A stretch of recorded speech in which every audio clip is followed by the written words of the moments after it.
Dieu cherche un homme. Si de milliers de cœurs sont confondus, perdus dans une existence déchirée, mais qui lèvent la tête vers la voûte éthérée. Des personnalités broyées, reformatées, soudain dans le moule mondain.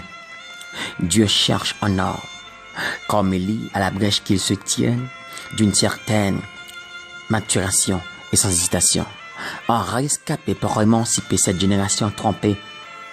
Comme Paul à Timothée, je n'ai qu'à vous offrir à souffrir avec moi comme de bons soldats, comme les martyrs d'autrefois qui portaient l'étendard de la croix. Dans un monde cupide où tout est liquide, Dieu cherche des genoux solides. Un monde illusoire où voir c'est croire. Dieu cherche un homme qui peut croire avant de voir.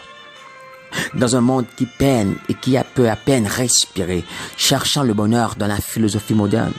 Un siècle présent qui invente et se vante à tort de son pernicieux décor, où les faibles sont écrasés par l'effort. Tout est difforme, on est forme et déforme. Monde de pandémie, de conscience endormie.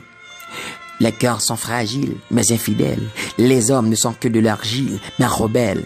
Dieu veut un peuple qui est attiré par la beauté de la sainteté, afin de briller comme des flambeaux dans ce monde en lambeaux.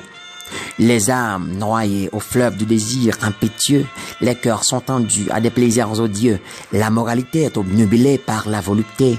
L'église du XXIe siècle est imprégnée de modernité, regorgée d'apôtres, de tristes évangélistes, de prophètes, de vedettes, de docteurs, de pasteurs, mais peu de serviteurs.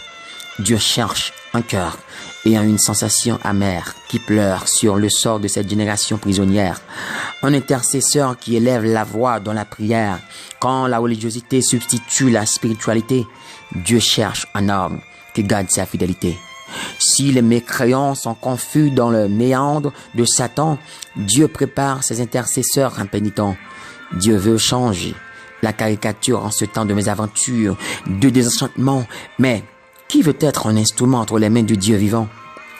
En ce moment où l'intégrité est rejetée, de raison déraisonnée, de justice injuste, de peur glacée, de ténèbres avancées, Dieu veut que son Église soit comme un phare dissipant les ombres du soir.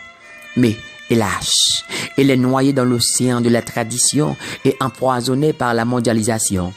Enfin, Dieu cherche un homme comme Paul qui est prêt à servir de libation, un réveilleur pour tirer cette église indécise de sa torpeur. Dieu cherche un homme, un homme, un homme.